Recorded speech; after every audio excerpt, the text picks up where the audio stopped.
Le Da Fresh Morning, c'est 104.5 tonnes de bonne humeur. Tous les matins sur Urban FM. Sur les 104.5 Urban FM, la station urbaine, le versus du jour avec René Ruth. Le versus, rebonjour La Fraîche, j'aime te Tu dire m'as déjà dit oui, bonjour. Je sais, je me dis bonjour combien de fois? Le versus du jour nous emmène donc aux États-Unis et aussi en Russie, où on va comparer des sous-marins, notamment la classe Virginia et la classe Yasen. Donc, pour la classe Virginia, il faut savoir que c'est un sous-marin nucléaire d'attaque, abrégé SNA. Donc, en gros, c'est un sous-marin à propulsion nucléaire. Contrairement à d'autres sous-marins, le SNA a des missions de protection, de renseignement et surtout de projection de puissance. Et la classe Yasen, donc, qui nous vient de la Russie, c'est aussi un sous-marin nucléaire d'attaque polyvalent. Donc, pour les années de lancement pour le sous-marin américain, il était lancé en 2004, alors que le sous-marin russe, donc la classe Yasen, a été lancé en 2010. Et pour l'activité, par exemple, quand on dit que quand on construit, par exemple, un sous-marin ou encore un véhicule, on a un nombre bien précis. Et pour la classe Virginia, dans le monde, il y a seulement 18 classes Virginia. Et pour la classe Yasen, il y a seulement 2 classes Yasen. Et pour la longueur, donc la classe Virginia, c'est exactement 114 mètres. Et la classe Yasen de la Russie, c'est 119 mètres. Donc le sous-marin russe, il est plus lent. Donc pour la puissance, pour la classe Virginia, donc des États-Unis, on est à 29,84 MW. Et pour la classe Yasen, on est à 200 MW.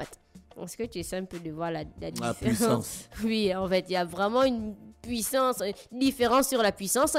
Et pour le déplacement, donc la classe Virginia, on parle de 7925 tonnes en plongée. Et pour la classe Yasen, on a 9700 tonnes en surface et 13 500 tonnes en plongée. On a des sous-marins, on a fait. On a quoi? Non, mais c'est une question. Tu es sérieux? Mais c'est une question que je demande en fait. Quand je fais les recherches, tu vois, et puis je tombe sur certains armements ou encore d'autres trucs. Moi, je me demande si... On a un sous-marin au Gabon, sous-marin nucléaire. Non, Dafresh, en fait, je suis sérieuse. Moi aussi, je suis sérieux. Je demande si on a des sous-marins. On a le sous-marin. Nous Et pour le la vitesse... Tu connais pas comment ça? Ikuni. C'est le nom de notre sous-marin. Ça veut dire la carpe enfant. Oh, Dafresh, Non, je te dis, on est un sous-marin. Non, je suis de sérieuse. haute catégorie. Hein. Dafresh, je suis sérieuse. Mais moi aussi, je suis sérieux. Non, sérieusement. Oui, on a le sous-marin gabonais. Bon, là, je sais bien que tu es très construit par un ingénieur gabonais. Lequel? Hein? Lequel? Mapangu Wenceslas. Docteur en physique nucléaire et chimie des industries. Qui ne pouvait pas rater cette construction. Donc, on est pour la vitesse. C'est l'un des plus grands sous-marins. Tu ne peux pas le voir n'importe comment. Hein. En fait, il faut seulement un petit truc exceptionnel. Pourquoi tu penses que je plaisante quand je te demande ça? Hein, Dafresh? Tu veux te moquer de moi devant les gens?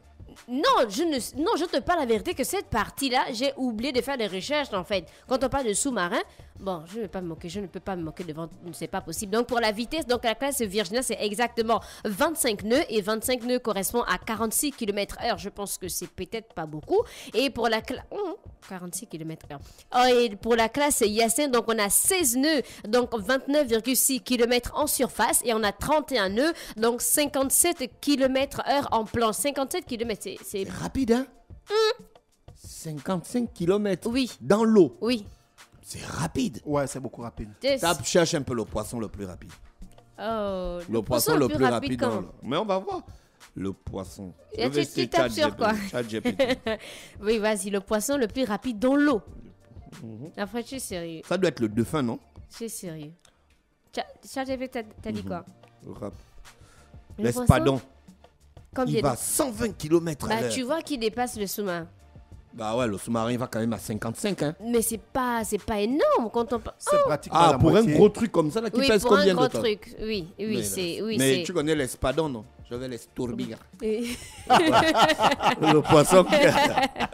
le poisson qui a le truc pointu là. Oui. Dans le pivert. Il va combien de kilomètres heure? Est-ce que René connaît le pivert? Est-ce que tu as d'abord suivi? Oui, le dessin animé. Le pivert. Oui. Mais là, est-ce que tu as suivi l'épisode là? Ouais, il va dire je vais l'estourbir. Donc là, ce poisson, il va à combien de kilomètres heure? 100? 120 km. 120 km, ouais, ça va, c'est quand même rapide. Donc, pour l'armement, pour la classe Virginia, donc on a des armées de torpilles, de missiles de croisière, de missiles balistiques de courte portée. Et pour la classe Yasen du côté de la Russie, donc on a l'armée de torpilles, de missiles de croisière et de missiles anti-navires. Et pour la propulsion, donc les deux sont propulsés par un réacteur nucléaire. Et pour la profondeur de plongée pour la classe Virginia, donc les États-Unis, on est à seulement 500 mètres. Et pour la classe, il y a 500-600 mètres de profondeur, c'est beaucoup. Notre immeuble, à chaque fois, je me demande, c'est combien? 500 mètres de profondeur, c'est beaucoup? 500 mètres de profondeur, est-ce que c'est énorme. Tu peux mettre toute la tour Eiffel dedans. Bah, c'est pas si haut. Hein? C'est pas si haut? Ouais. D'accord, faut aller. Pour l'équipage, donc la classe Virginia, c'est environ 120 membres. Et pour la classe Yasen, c'est 90 membres. Et pour le coût, donc la classe Yasen, il ne veut pas dire le prix. Et pour la classe Virginia, on est à exactement 2,2 milliards de dollars par unité. Et pour la technologie, donc pour la classe Virginia, qui je rappelle vient des États-Unis, elle est équipée de systèmes de sonar et de détection avancés conçus pour la furtivité et la polyvalence opérationnelle. Et pour la classe Yasen, donc intègre des technologies avancées de furtivité, de communication et de guerre électronique. La guerre électronique même dans l'eau. Donc c'était le verset du jour. On avait d'un côté la classe Virginia qui nous vient des États-Unis et de notre côté la classe Yasen qui nous vient de la Russie. Merci René Ruth avec nous ce matin sur les 104.5 Urban FM, la station urbaine. On va en musique. On se retrouve juste derrière. Le DAF Fresh Morning, c'est 104.5 tonnes de bonne humeur. Tous les matins sur Urban FM.